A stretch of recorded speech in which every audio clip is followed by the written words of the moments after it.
Bueno, en esta mañana estoy solo. Mi esposa, razones más allá de nuestro control, no pudo estar. Así que pedimos que el Señor me pueda ayudar y pueda tomar control. Envíe un ángel para controlar el volumen y todo lo demás que sea necesario ahí en las cámaras. Vamos a leer el versículo 45, capítulo 11 de Daniel. Dice lo siguiente: y plantará las tiendas de su palacio entre los mares. Aquí está hablando del rey del norte, que dice que plantará las tiendas de su palacio entre los mares, en el monte glorioso del santuario, y vendrá hasta su fin, y no tendrá quien le ayude. Vamos a ver cuánto podemos cubrir de ese pasaje en esta mañana. Vamos a comenzar con la primera parte. Y dice lo siguiente: y plantará o establecerá o pondrá, vamos a usar sinónimos, para que podamos entender en forma más profunda el concepto y la enseñanza bíblica. Las tiendas, otras traducciones lo ponen como tabernáculo. Y es la palabra mejor traducida, sería tabernáculo. No olvide, el tabernáculo en el desierto era una tienda, una carpa. Así que va a tratar de poner el tabernáculo o las tiendas, dice, de su palacio entre los mares. Vamos a comenzar a estudiar la primera parte del versículo. Así que vemos que el rey del norte significa el papado. Va a tratar de establecer, de poner ahora sus tiendas o sus tabernáculos de su palacio entre los mares. ¿Qué significa tabernáculo o tienda? Significa un lugar de adoración. Es decir, que este rey del norte es una entidad religiosa. Tiene tabernáculo. ¿Qué es el tabernáculo? Es el lugar donde se adora. Es una iglesia. Es donde se congrega el pueblo de Dios para adorar a Dios. Ese es un tabernáculo. Así que comienza a describirnos que este rey del norte es una entidad religiosa. Pero también dice de su palacio. ¿Quiénes viven en el palacio? Pues los reyes. Así que nos da a entender que esta entidad del rey del norte es también una institución civil. Representa un gobierno, tiene autoridad y poder civil. Pero vemos que está unido, está mezclado. Es decir, que al final de la historia humana habrá unión de iglesia y Estado bajo el tutelaje, bajo el mando, bajo la autoridad, bajo el gobierno del papado. Las naciones, los gobernantes, los pueblos estarán bajo el control de ellos a través del poder civil, pero sobre el poder civil, primero lo vimos, tiendas o tabernáculos, ahora estará el poder religioso. ¿Qué sucede cuando la iglesia y el Estado se unen? Dos cosas. En primer lugar, la iglesia tiene mayor autoridad y mayor prestigio que el poder civil. Por lo tanto, está a la cabeza. Y lo vamos a ver en la palabra de Dios, ya lo estamos viendo, pero vamos al libro de Apocalipsis. Pero también dice que cuando se une iglesia y el Estado, ahora la iglesia, que es el poder que realmente manda, controla el poder civil y ahora hace que las leyes reflejen las enseñanzas, los dogmas, los deseos del poder religioso a través del poder civil.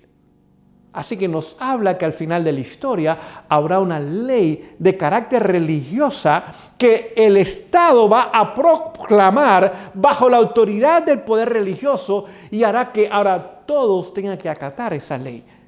Vemos aquí en forma muy sencilla la ley dominical. Iglesia controlando el Estado, ahora trata de implantar o de establecer o de poner, como dice acá el texto, plantar ahora su autoridad sobre el mundo entero. Vamos a verlo en el versículo que encontramos en Apocalipsis capítulo 17. Apocalipsis capítulo 17, vamos a leer lo siguiente. Y dice así el verso 3, Apocalipsis 17:3. Y me llevó en el espíritu al desierto. Aquí está Juan. Y vi una mujer, poder religioso, sentada sobre una bestia, poder civil. Así que la mujer está sentada, está sobre la bestia. Así que el jinete que dirige, que manda, que gobierna, que pone a la bestia donde quiere ponerla, es el poder religioso, esta mujer que está sentada sobre la bestia. Lo mismo encontramos en forma más sencilla, más rústica, en el capítulo 45 versículo 45 del capítulo 11 de Daniel. Así que comenzamos a ver que ahora habría unión, ¿qué cosa? De iglesia y el Estado, y que ahora se implantaría, se establecería una ley de carácter religioso para el mundo entero. Esto no debe asombrarnos, porque lo vimos claramente en la vida de Jesús. Vamos al Evangelio de Marcos, mantenga su dedo ahí, vamos a regresar otra vez a Daniel 11, pero mientras vamos al libro de Lucas. Vamos primero al libro de Lucas, capítulo 22. Lucas, capítulo 22, y vamos a comenzar a leer en el versículo 52, dice lo siguiente, escuche. Entonces Jesús dijo a los príncipes de los sacerdotes y a los magistrados del templo y a los ancianos que habían venido contra él. Así que ahora Jesús está en la corte de Caifás. Y vemos que están reunidos ¿quiénes? Sacerdotes, magistrados del templo y ancianos, los líderes religiosos. Los sacerdotes, pues obviamente lo que hacían los ritos. Vemos que están ahí ¿quiénes? También los magistrados, o la junta de la iglesia o de la asociación, o los que dirigen la unión o lo que sea. Vemos que están también quienes ahí, los ancianos, los que formaban parte del Sanedrín, los que gobernaban la nación. Así que vemos que ahora estos tres elementos están presentes. Todos eran judíos, todos tenían la misma religión, todos eran líderes religiosos. Vemos que fueron los primeros en atacar y en enjuiciar y en arrestar a Jesús. Continuemos la lectura. Como contra un ladrón habéis salido con espadas y palos, habiendo estado con vosotros cada día en el templo. No extendéis las manos contra mí, mas esta es vuestra hora y la potestad de las tinieblas. Así que ahora Jesús le dice, este es el tiempo para ustedes hacer lo que el enemigo quiere que ustedes hagan conmigo. Y mi Padre lo va a permitir. Lo mismo pasará al final de la historia humana. Llegará el momento donde Dios permitirá que su pueblo pase por tiempo de angustia cual nunca hubo desde que hubo naciones. Aquí no vemos todavía los líderes romanos involucrados. Voy a seguir la lectura. Verso 54. Y prendiéndole, le trajeron y le metieron en casa del sumo sacerdote, y Pedro le seguía de lejos. Así que vemos las autoridades eclesiásticas, religiosas, son las primeras en atacar a Jesús. Al final pasa lo mismo. Hoy día aún está pasando. Autoridades de carácter eclesiástica atacan a aquellos que desean ser fieles al Señor, se oponen a ellos, los cuestionan, los disciplinan. Quién sabe cuántas cosas más pueden hacer con ellos, pero todavía las autoridades civiles no están involucradas. Todavía hay libertad religiosa. Pero vemos que ha comenzado el ataque y primero comienza con aquellos, como dijo Jesús, que estuvieron conmigo en el templo todos los días, escuchaban mis enseñanzas, mis doctrinas, me conocían personalmente, estaban sentados a mi lado, me daban las manos, me deseaban un feliz sábado. Ustedes han venido contra mí como si yo fuese un delincuente, un ladrón, un homicida, un criminal, con palos y espadas. Pero vamos a ver algo más. Capítulo 22, donde estamos. del libro de Lucas, verso 66.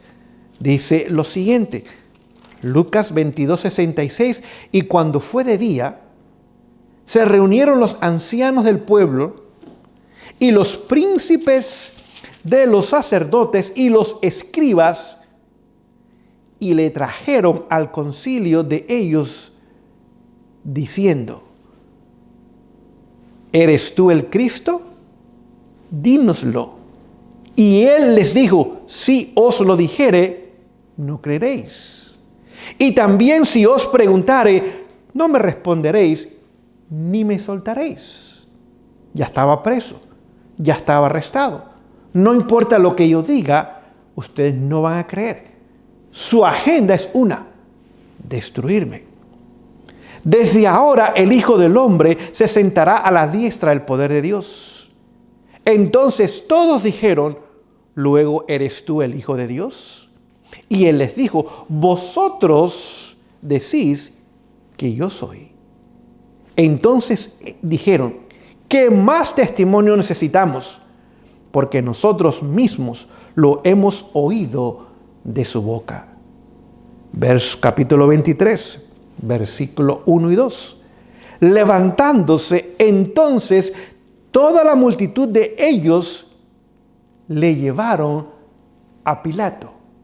Así que los líderes religiosos son los primeros en oponerse a Jesús, son los primeros en arrestarlo, son los primeros en mofarse de él, y no tuvimos el tiempo, en abofetearlo, en escupirlo, no creen sus palabras, y son los que los llevan a las autoridades civiles. Verso 2, y comenzaron a acusarle, diciendo: hemos hallado que éste, ni aun lo pueden tratar por su nombre, pervierte la nación, y que prohíbe dar tributos a César, diciendo que él mismo es Cristo, o significa ungido, un rey. No olvide, los reyes eran ungidos. Y ahora ellos dicen: él es simplemente un problemático para la nación y quiere usurpar la posición que ustedes, las autoridades civiles, tienen. Y lo que hace es disturbar la paz, la tranquilidad de la nación. Así que unión de iglesia y Estado, Daniel 11:45, lo vemos claramente lo vemos donde, en el libro de Lucas. Pero vamos a leerlo una vez más, nada más para que podamos ver otro testimonio más en el Evangelio de Marcos capítulo 13. Marcos capítulo 13 es el segundo libro del Nuevo Testamento. Marcos 13:11 dice lo siguiente. Marcos 13:9, perdón.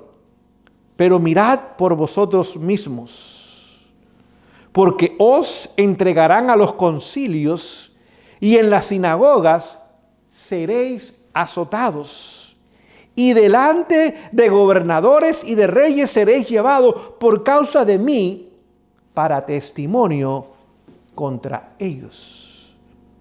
Así que otra vez habla de que sinagogas, concilios, poder religioso, poder civil, delante de gobernantes y reyes, seréis llevados por causa de que de mi nombre.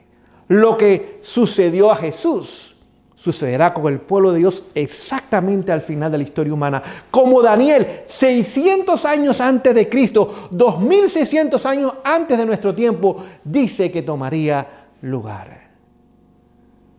Pero vamos a regresar allí donde estábamos en el capítulo 11 de Daniel. Pues queremos continuar estudiando y queremos continuar profundizando para que podamos entender lo que dice este pasaje. Y plantará o establecerá o pondrá el poder religioso con el poder civil.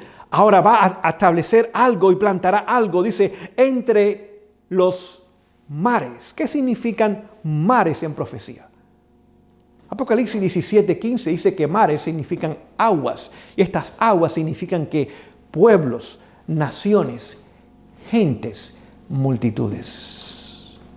Así que al final de la historia humana, el papado tratará de hacer lo que hizo y tuvo éxito durante la edad oscura.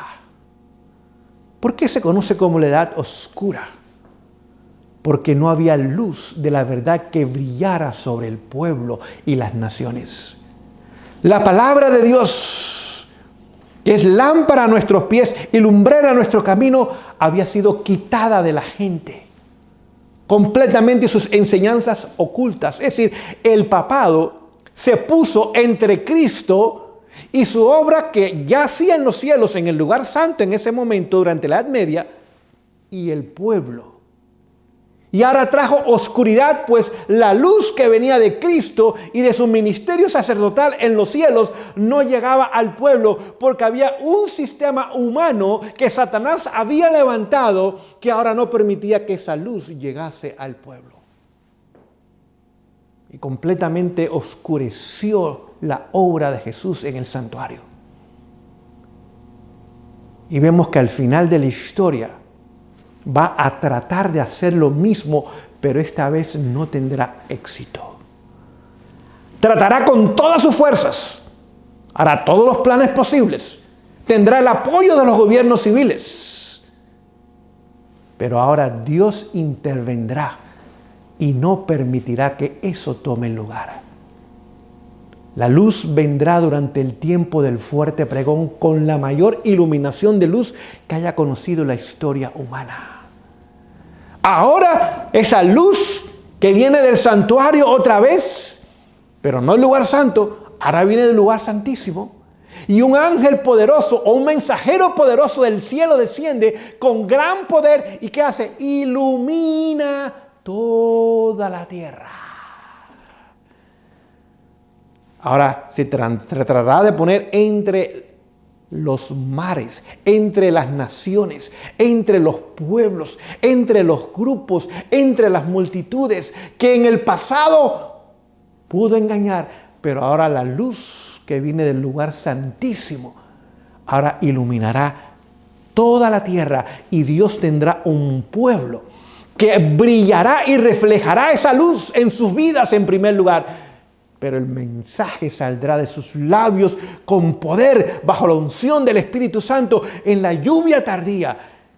Y ahora este sistema no podrá detener ese último movimiento mundial. Al final de la historia, el papado procurará fútilmente de imponerse o interponerse para interceder o para interceptar más bien la luz que viene del santuario en forma antitípica ahora y el vistazo de la vista que podrán tener de Cristo y su obra como sumo sacerdote en los cielos, ahora llegará a todo rincón del planeta Tierra. Ahora comenzamos a darnos cuenta con más lujos de detalle lo que encontramos en el capítulo 11 de Daniel, versículo 45. Pero continúa la lectura. Dice, y plantará las tiendas o tabernáculo de su palacio entre los mares. Y ya vimos esa parte. Y continúa diciendo, en el monte glorioso. Vamos a detenernos ahí porque hay importante información acá. Hay versiones que lo ponen como el monte deseable. Pero la mejor traducción es glorioso. Todo lo que es glorioso es deseable. Ahora, no todo lo deseable es glorioso. Pero vamos a ver algo más. Dice aquí, en el monte. Esa no es la mejor traducción. La mejor traducción sería y no en el monte. Así que ahora el sistema papal tratará de ponerse entre el monte glorioso, vamos a ver lo que eso representa en un momento, y los mares, o las aguas, o la gente, o las naciones. ¿Y qué significa ahora monte glorioso? El monte santo, y el tiempo no nos permite de leer todos los pasajes bíblicos, es el lugar o se refiere a la morada de Dios. Pero vamos a ver algunos pasajes en esta mañana. Yo creo que es más importante profundizar un poco que simplemente tratar de avanzar y cubrir material. Y todo tiene que tener apoyo bíblico. Salmos 87, verso 1. Dice, su cimiento está en el monte santo. Ama Jehová las puertas de Sión más que todas las moradas de Jacob. Así que el monte santo es donde Dios mora y Dios ama esas moradas más que cualquier otro lugar.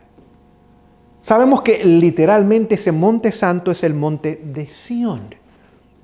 Sobre el monte de Sión, allí estaba la ciudad de Jerusalén. Es interesante, sobre el monte de Sión fue donde Abraham iba a sacrificar a su hijo. Sobre el monte de Sión es donde Moisés, allá en el desierto, cuidando el ganado de su suegro, tuvo un encuentro personal con Dios y la zarza no se consumía. Así que desde muy antaño, ese lugar, esa montaña, ese monte ha sido considerado como el lugar donde Dios mora y donde muestra su presencia y donde su pueblo fiel le honra, le adora, le sirve y le sacrifica. Así que ese monte hoy día no es un monte literal, no es un lugar geográfico, es un pueblo. Un pueblo fiel y leal, un pueblo que le adora en espíritu y en verdad, un pueblo que le sirve en amor, un pueblo que se sacrifica por él y por su causa, un pueblo que tiene un encuentro personal con su Dios. Así que el remanente y los mares, y en el medio el sistema papal trataba de poner otra vez oscuridad como lo hizo en la Edad Media, pero no lo podrá hacer. El monte santo representa ahora que al pueblo de Dios. Y vamos a detenernos ahí, porque este es monte santo. Cuando algo es santo es porque Dios mora en medio de él. Tan solo Dios, que es santo por naturaleza, puede hacer santo un lugar. Cuando Dios se mostró a Moisés allí en la zarza que ardía y no se consumía, le dice, quita tus zapatos, tus sandalias, porque este lugar, debido a mi presencia, es santo. Cuando Abraham iba a sacrificar su hijo, aquel altar ahora iba a ser un lugar de dedicación, y aquel lugar también. Y la presencia de Dios se mostró, y ahora hubo aún un sustituto en un carnero que había allí cerca. Vemos que era un lugar santo. Ahora el pueblo de Dios al final de la historia será un pueblo santo. Es decir, lo que describe aquí Daniel es que Dios al final tendrá un pueblo santo. La iglesia, que hasta el momento ha sido una iglesia militante, compuesta de trigo y cizaña, desde sus mismos comienzos, desde Adán y Eva, en ese hogar había un Caín, había cizaña.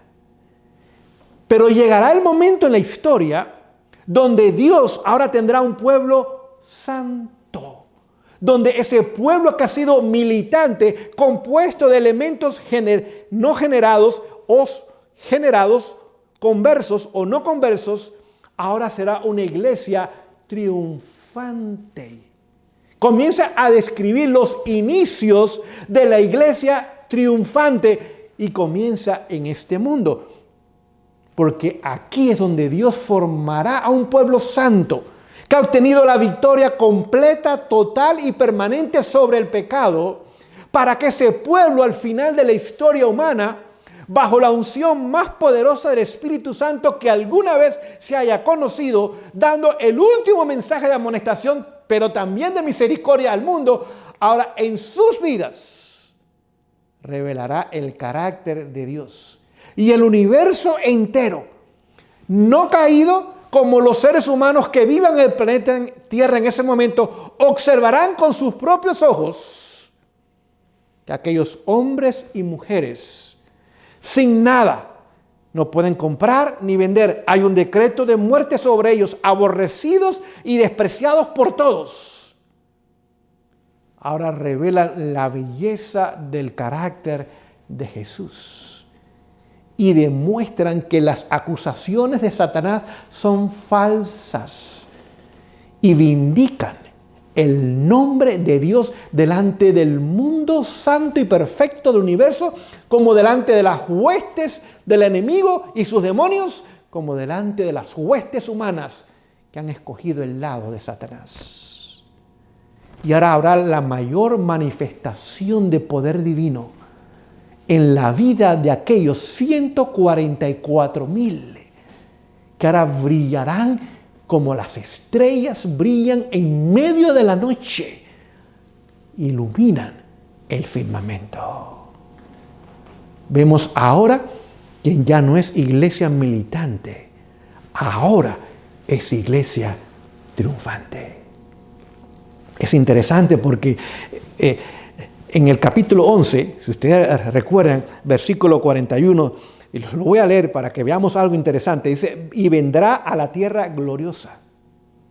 Es decir, que el rey del norte entrará a la tierra gloriosa. En el versículo 41 se refiere a los Estados Unidos como nación y al pueblo de Dios como grupo remanente. Entrará y hará una obra destructiva. Pero al final de la historia no lo podrá hacer. Es decir, que lo que trató de hacer en el pasado, ahora Dios no permite que lo haga en un futuro. Es más, el rey del norte, que representa Roma, primero la Roma pagana y después la Roma papal, y no olvide, la Roma pagana surge del rey del norte. Después de Grecia, viene Roma. Grecia se divide en 4 generales, después se divide en 2, norte y sur. El norte gana y se convierte en Roma de los Césares o la Roma pagana, y después viene la Roma papal, en el mismo lugar, con el mismo idioma que tenía la Roma pagana y con las mismas creencias religiosas, pero ahora con un barniz cristiano. En el versículo 16, capítulo 11, vamos a tomar un poquito de tiempo, voy a hacer un pequeño paréntesis en esta mañana. Dice, y el que vendrá contra él hará a su voluntad, y no habrá quien se pueda parar delante de él, y estará en la tierra gloriosa, la cual será consumida en su poder. Aquí está hablando de la Roma pagana. Cuando los romanos conquistaron a Palestina, incluyendo a Jerusalén, que era la capital del gobierno de Israel. Así que el rey del norte en su forma pagana entra a la tierra gloriosa y la conquista y la consuma. Ya lo acabamos de leer. En el versículo 41, ahora el rey del norte en su forma religiosa, con el papado, entra también a la tierra del norte y destruye el protestantismo, como lo vemos en los Estados Unidos, y también infiltra y entra con sus ideas y filosofías y costumbres y prácticas dentro del pueblo de Dios. Pero hay un remanente que no acepta esa infiltración y lo rechaza. Y se levanta ahora para dar el mensaje. Lo va a querer hacer una tercera vez. Y Dios no lo va a permitir. Vemos que, ¿qué hizo Roma con Jesús? Porque Jesús vivió durante el tiempo de la Roma pagana. ¿Quién firmó su sentencia de muerte? Los romanos. ¿Quiénes lo crucificaron? Los romanos. Y hay otro punto importante. El ministerio de Jesús representa su obra en el lugar que se conoce como la parte de afuera del tabernáculo o el atrio. Ahí estaba el altar de sacrificio, la cruz. Estaba el lavacro, significa el bautismo y la renovación y la regeneración en el ser humano. Jesús fue bautizado, Jesús muere en la cruz. Y vemos que ahora Roma pagana lo ataca. ¿Está atacando qué cosa? El servicio del atrio. Está atacando el ministerio de Jesús en la tierra. Y logró su objetivo. ¿Qué hace Roma? Durante la Edad Media. Ahora entra en su segundo ataque ¿a dónde? Al lugar santo. Y en vez de presentar allí la palabra de Dios, las oraciones y el candelabro, que significa la obra del Espíritu Santo, y también la luz del Evangelio que va a todo, o debe ir a todo el mundo, ahora quitó eso y levantó un falso sistema humano religioso. Una misa diaria, un sacerdocio falso, un vicario falso, tradiciones en vez de la palabra de Dios, rezos en vez de oraciones, vírgenes santos, peregrinaciones, velas y quién sabe cuántas cosas más, sin contar las cientos de reliquias que había, o miles de reliquias. Atacó ahora que el lugar santo y el ministerio de Jesús que estaba realizando allí. Al final de la historia, ahora quiere atacar el ministerio de Jesús en el lugar santísimo. Pero vemos que llegará el momento donde no se le permitirá más ataque y no podrá conquistar la tierra gloriosa. Vemos entonces ahora la importancia de lo que en esta mañana, queridos, estamos estudiando. Vemos cuántos detalles podemos encontrar en un solo pasaje de las Sagradas Escrituras. Es decir, que ahora la tierra gloriosa es realmente gloriosa. Ahora un pueblo de Dios vindica su carácter, vindica su ley, vindica sus principios, vive a la altura de la luz que ha recibido, la luz que viene del lugar santísimo. Y allí encontramos la ley de Dios, y allí encontramos el mensaje de los tres ángeles, pues el juicio de Dios comienza en el mensaje del primer ángel. Y ahora vemos que este pueblo ahora al final ya no es militante, ahora es un pueblo triunfante. En el mensaje del primer ángel vemos que se ofrece libertad del pecado personal. El llamado es, en el mensaje del primer ángel, es el evangelio eterno que debe ser predicado a toda nación, tribu, lengua y pueblo. En el mensaje del segundo ángel, ahora que se dice, salid de ella, Babilonia, salid de ella, pueblo mío, salid de Babilonia. Es la libertad del pecado corporativo. Todas esas iglesias, no tan solo el sistema papal, todas las iglesias que eran protestantes o días evangélicas han caído. Y hay pecado abundante y se promueve el pecado y se aprueba el pecado. No se condena ni se llama el arrepentimiento. Ahora dice, salgan de ese pecado corporativo.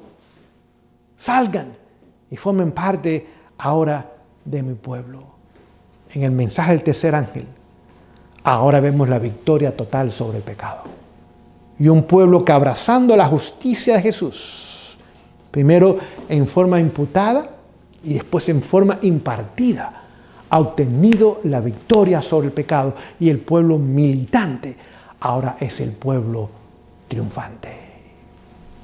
¿Qué más podemos nosotros estudiar en esta mañana para que podamos nosotros entender en forma más completa, en los minutitos que nos quedan, lo que estamos tratando de estudiar? Leo, y plantará las tiendas o el poder religioso de su palacio, poder civil, entre los mares o la gente, y no en el monte glorioso o el pueblo de Dios donde Dios mora, tratará de ahora ponerse entre ambos para que la luz no llegue a los mares o a los pueblos. Y esa luz dice que es el monte glorioso del santuario. ¿Qué es lo que va a ayudar al final de la historia humana a la gente a entender el plan de salvación en forma completa? El mensaje del santuario. Y como lo mencionaba, está estrechamente ligado con el mensaje de los tres ángeles. El mensaje del santuario está estrechamente ligado con el mensaje de los tres ángeles. Y el mensaje de los tres ángeles está estrechamente ligado con el mensaje de las profecías. Y ahora el mundo tendrá la luz completa del pasado, del presente en el cual estará viviendo y del futuro que le espera. Y cada ser humano no tan solo escuchará ese mensaje completo de toda la historia, 6.000 años de historia, sino que verá un pueblo triunfante en la gracia, en el poder de Dios, bajo la unción del Espíritu Santo, dar ese mensaje con sus vidas y con sus palabras. Era el mensaje del santuario, que nunca fue aceptado por las iglesias que forman parte de Babilonia. Será escuchado por todo el mundo y habrá un grupo, no será mayoritario, pero un grupo grande, donde millones de personas de las que vivan en ese momento ahora escucharán este mensaje y otras millones, la minoría, pero aún un grupo grande aceptará el mensaje a la luz de la obra de Jesús en el lugar santísimo hoy día y en esos momentos. Vamos a detenernos aquí, porque el tiempo ha terminado en esta mañana. Pero vamos a regresar. Vamos a ver que esto aquí también nos describe el Armagedón. Nos describe el comienzo del tiempo de angustia. Y lo vamos a ligar después con Daniel 12:1, porque forma parte de la misma visión. Capítulos y versículos fueron añadidos después para facilitar el estudio, no son inspirados. Daniel 12:1 forma parte. Y vamos a comenzar a entender aún más los detalles más pequeños pero importantes de lo que tomará lugar al final de la historia humana. Vemos cómo ahora este sistema reunirá a los reyes de la tierra y a los seres humanos fieles a él contra el pueblo de Dios, el Armagedón. Veremos ahora el comienzo de las plagas, donde no hay misericordia para los impenitentes. Vemos que el tiempo de gracia habrá terminado, pero el tiempo no nos permite continuar.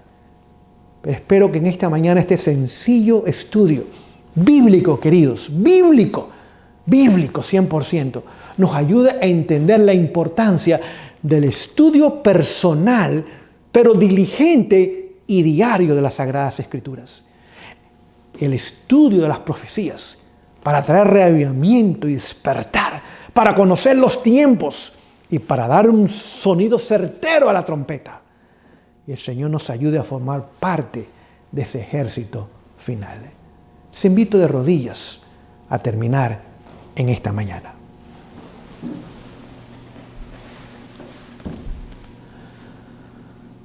Gracias, oh Dios, por el estudio de tu palabra. Gracias porque en ella, Señor, encontramos la voz de Dios. En ella encontramos un Dios que está estrechamente relacionado con su pueblo y que desea preparar un pueblo para encontrarse con Él, pero también preparar un pueblo para terminar la obra. Qué privilegio el de seres humanos caídos y pecadores como nosotros, de formar parte de ese pueblo, de escuchar esa invitación maravillosa, ese llamado que haces al final de la historia y unirnos a ti. Oh Señor, bendice a tu pueblo. En el nombre de Jesús. Amén.